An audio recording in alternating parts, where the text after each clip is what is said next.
পঞ্চম শ্রেণীর শিক্ষার্থীরা, তোমাদের জন্য আজকে রয়েছে প্রাথমিক বৃত্তি পরীক্ষার গণিত বিষয়ের ১ নম্বর প্রশ্ন বহু নির্বাচনী প্রশ্নের অনুশীলন।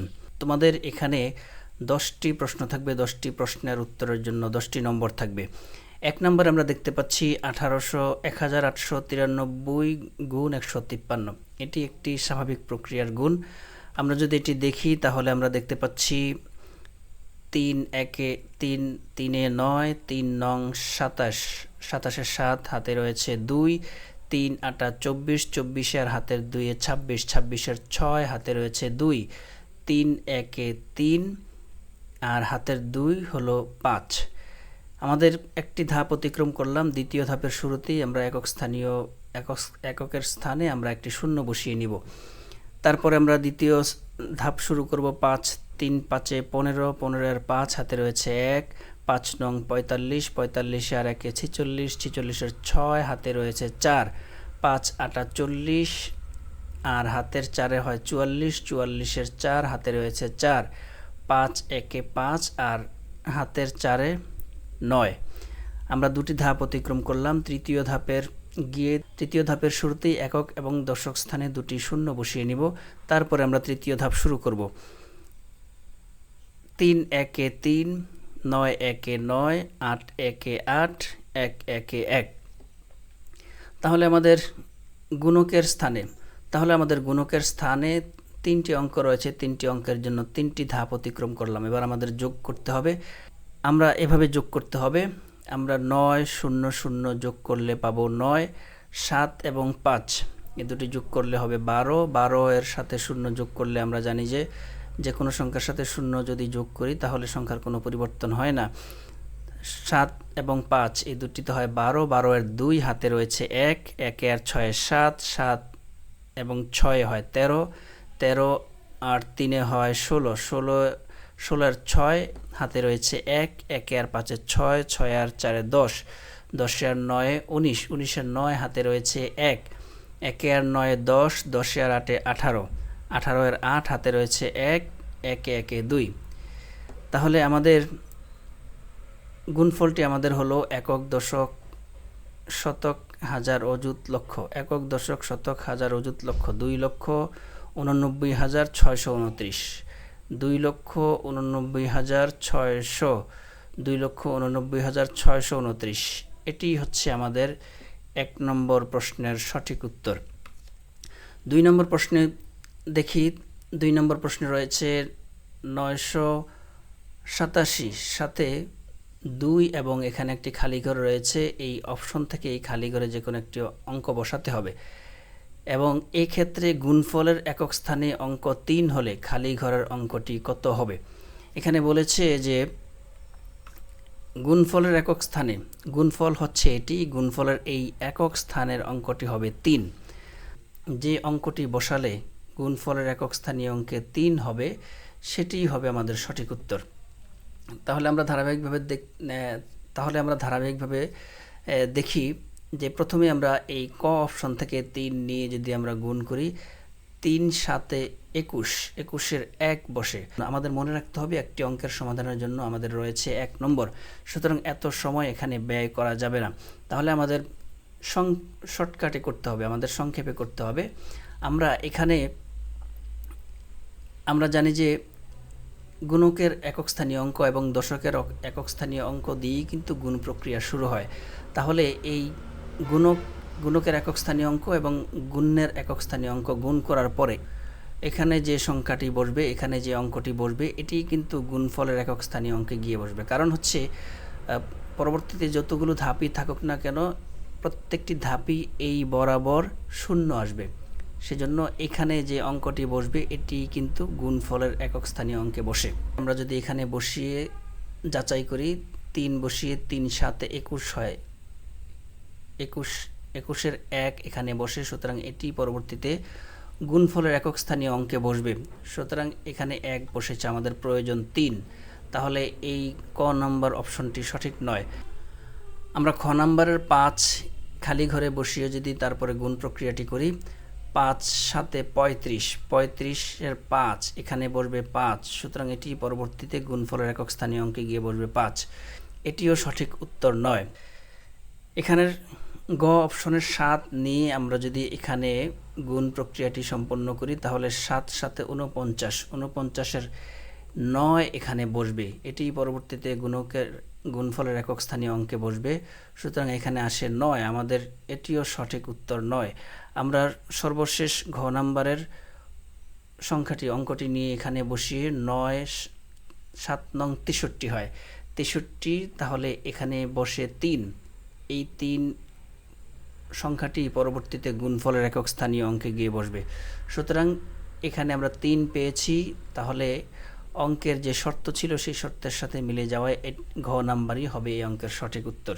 এখানে 9 বসিয়ে 7 নং 63, 63-এর 3, এটি পরবর্তীতে গুণফলের একক স্থানীয় অঙ্কে বসেছে। সুতরাং আমাদের এটি হচ্ছে, সুতরাং আমাদের ঘ নাম্বারই হচ্ছে এই অঙ্কের সঠিক উত্তর।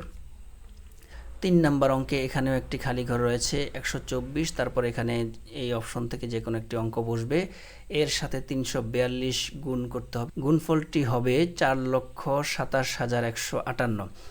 আমরা যদি দেখি যে এখানে বলেছে, এখানে আমরা ধারাবাহিকভাবে প্রত্যেকটি অপশন নিয়ে তারপরে গুণ প্রক্রিয়াটি সম্পন্ন করব। তো একক স্থানীয় অঙ্কগুলোর সাথে যদি আমরা গুণ করি তাহলে 8 কোথায় আসে সেটি আমরা দেখে নিব। তাহলে আমরা এখানে যদি 4 বসিয়ে নেই তাহলে গুণকের একক স্থানীয় অঙ্ক এবং গুণের একক স্থানীয় অঙ্ক 4 দুগুণে 8, এখানে 8 বসেছে, এটি সঠিক উত্তর হওয়ার সম্ভাবনা রয়েছে। আমরা যদি পরবর্তীতে যাই এখানে 9 বসিয়ে দেই, 9 দুগুণে 18, এটির জন্য কিন্তু 8 এখানে পাওয়া যায়, এ দুটি কিন্তু আমাদের সম্ভাবনা রয়েছে। তারপরে আমরা এখানে বাকিগুলো যদি দেখে নেই, 6 যদি এখানে বসিয়ে দেখি তাহলে 6 দুগুণে 12, তাহলে এখানে আসে 12, এখানে আসে 2, এটি পরবর্তীতে গুণফলের একক স্থানীয় অঙ্ক হবে। সুতরাং এটি আসছে 2, এটি সঠিক উত্তর 9।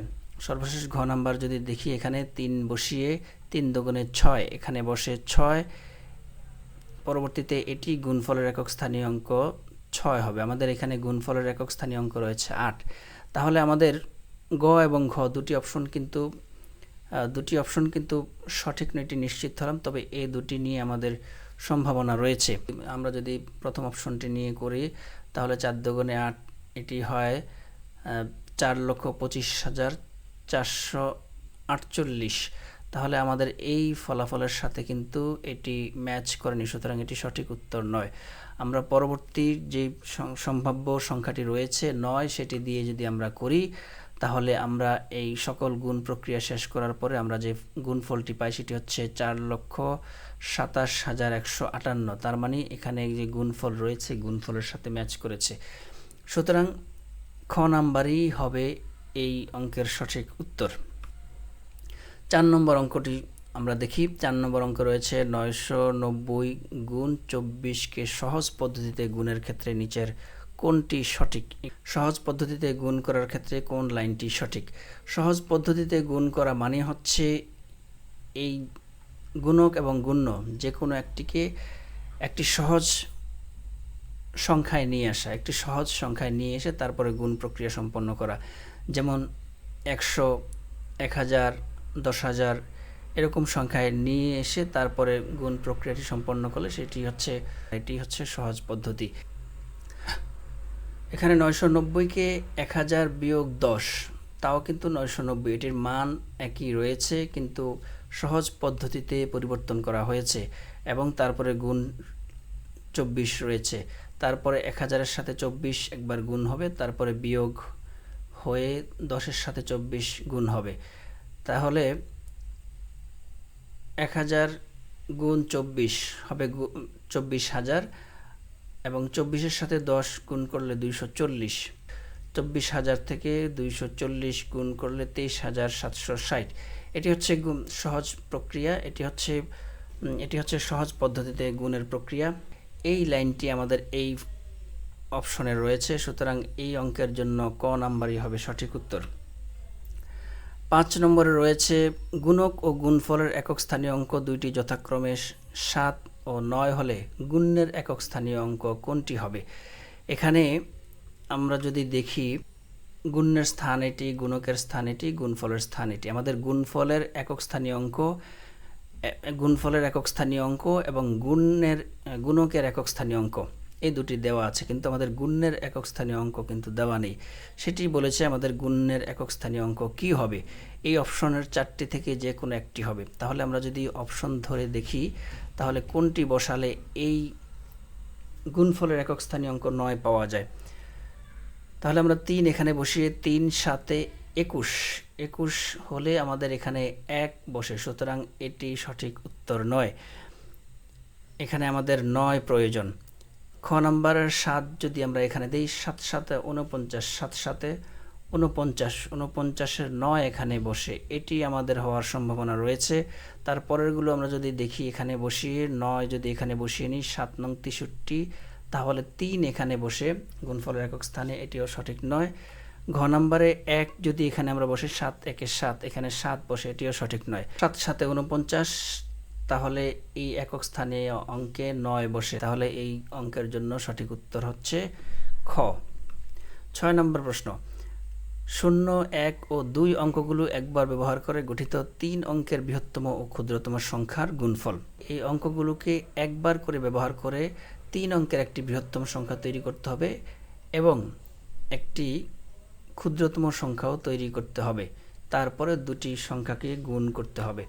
তাহলে আমরা বৃহত্তম সংখ্যা যদি তৈরি করি তাহলে 210 হবে, ক্ষুদ্রতম সংখ্যা তৈরি করলে 102 হবে। এই দুটি সংখ্যাকে গুণ করতে হবে।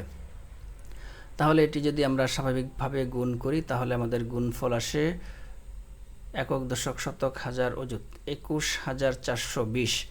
21420 রয়েছে গ নাম্বারে, সুতরাং এটি হবে এই 6 নম্বর অঙ্কের সঠিক উত্তর। 7 নম্বর অঙ্ক, একটি বিদ্যালয়ে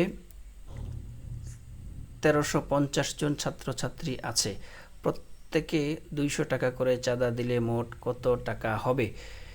এই অঙ্কটি আমরা যদি করি, আমরা সহজে করতে হলে আমরা শূন্যগুলোকে বাদ দিয়ে কিন্তু গুণ করতে হবে, আমাদের খুব শর্টকাটে অঙ্কগুলো করতে হবে। আমাদের এইগুলোর জন্য মাত্র রয়েছে 1 নম্বর, সুতরাং বেশি সময় ব্যয় করা যাবে না।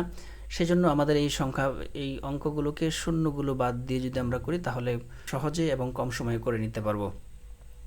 আমরা 135-কে 2 দিয়ে যদি গুণ করি, 135-কে 2 দিয়ে গুণ করলে 5 দুগুণে 10, 10-এর শূন্য হাতে রয়েছে 1, 3 দুগুণে 6, 1 7, 2 1 2, তাহলে এই 270 হয়েছে এখানে আমাদের। আর আমরা শূন্যগুলোকে বাদ রেখেছিলাম 1টি 2টি 3টি শূন্য, তাহলে এগুলো যদি আমরা পাশাপাশি বসিয়ে দিই তাহলে এখানে আমাদের 27-এর পরে 4টি শূন্য হবে। 27-এর পরে 3টি শূন্য রয়েছে, 4টি শূন্য রয়েছে, এটি হবে খ নাম্বার হবে এই 7 নম্বর প্রশ্নের সঠিক উত্তর। 8 নম্বর প্রশ্ন, এটিও একটি গুণ প্রক্রিয়া। 3000-এর সাথে 2700 এর গুণ করতে হবে। তাহলে এই গুণটি এটিও যদি আমরা শূন্যগুলোকে বাদ দিয়ে করি তাহলে খুব সহজেই করতে পারি। উপরে 27 লিখেছি, তারপরে নিচে 3 লিখেছি, সুতরাং 27-এর সাথে 3 গুণ করলে 3 7 21, 21-এর এক হাতে রয়েছে 2, 3 দুগুণে 6 আর 2 81। তাহলে আমরা শূন্য বাকি রেখেছিলাম 1 2 3 4 5, 81-এর পরে 5টি শূন্য আমরা বসিয়ে দেব। তাহলে 81-এর পরে 5টি শূন্য যেই এই অপশনটিতে রয়েছে, সুতরাং এই খ নাম্বার হবে এই অঙ্কের সঠিক উত্তর। 9 নম্বর প্রশ্ন, 5 অঙ্কের বৃহত্তম সংখ্যা ও 2 অঙ্কের ক্ষুদ্রতম সংখ্যার গুণফল কত। 5 অঙ্কের বৃহত্তম সংখ্যা তৈরি করতে হবে এবং 2 অঙ্কের ক্ষুদ্রতম সংখ্যা তৈরি করতে হবে, তারপরে একটি গুণ প্রক্রিয়া সম্পন্ন করতে হবে। 5 অঙ্কের বৃহত্তম সংখ্যা 9 9 9 9 9, 5টি 9 লিখেছি। আমরা যদি এখান থেকে যে কোনো একটি সংখ্যাকে যদি পরিবর্তন করি তাহলে কিন্তু এটি ছোট সংখ্যা হয়ে যাবে, বৃহত্তম হবে না। বৃহত্তম মানে হচ্ছে সবচেয়ে বড় সংখ্যা এবং ক্ষুদ্রতম সংখ্যা হচ্ছে 10। আমরা শূন্যটাকে বাদ দিয়ে যদি গুণ প্রক্রিয়াটি সম্পন্ন করি তাহলে আমরা জানি যে যে কোনো সংখ্যাকে 1 দিয়ে গুণ করলে ওই সংখ্যাটি গুণফল হয়। তাহলে আমরা ওই সংখ্যাটি লিখে গুণফলে তারপরে আমরা শূন্যটি যদি পাশে বসিয়ে দিই তাহলে আমাদের এটি হবে গুণফল। তাহলে আমাদের এখানে 5টি 9 রয়েছে, তারপর একটি শূন্য রয়েছে, 5টি 9 রয়েছে, তারপর একটি শূন্য রয়েছে, এই অঙ্কের সঠিক উত্তর হবে গ। 10 নম্বর প্রশ্ন, 1465 এর সাথে 1000 গুণ হলে গুণফল কত অঙ্ক বিশিষ্ট হয়। এটিও আমরা সহজ পদ্ধতিতে যদি করি তাহলে আমরা শূন্যগুলোকে বাদ দিয়ে তারপরে অঙ্কটি গুণ প্রক্রিয়াটি সম্পন্ন করব। 1465কে 1 দিয়ে গুণ করলে আমরা জানি যে গুণফলে ওই সংখ্যাটি বসবে এবং আমরা কতটি শূন্য বাদ দিয়েছিলাম 1 2 3 তিনটি শূন্য আমরা যদি এই পাশে বসিয়ে দিই তাহলে কিন্তু আমাদের গুণফলটি পাওয়া যাবে এবং এর অঙ্কগুলোকে আমরা যদি গুনি তিনটি সংখ্যার তিনটি শূন্য রয়েছে, তিনটি শূন্যের পরে 4 5 6 7, তাহলে বলেছে কত অঙ্ক বিশিষ্ট। এই গুণফলটি হবে 7 অঙ্ক বিশিষ্ট। গ নাম্বার হবে এই অঙ্কের সঠিক উত্তর। এই ছিল তোমাদের আজকের গণিত বিষয়ের 1 নম্বর প্রশ্ন, বহু নির্বাচনী প্রশ্নের অনুশীলন।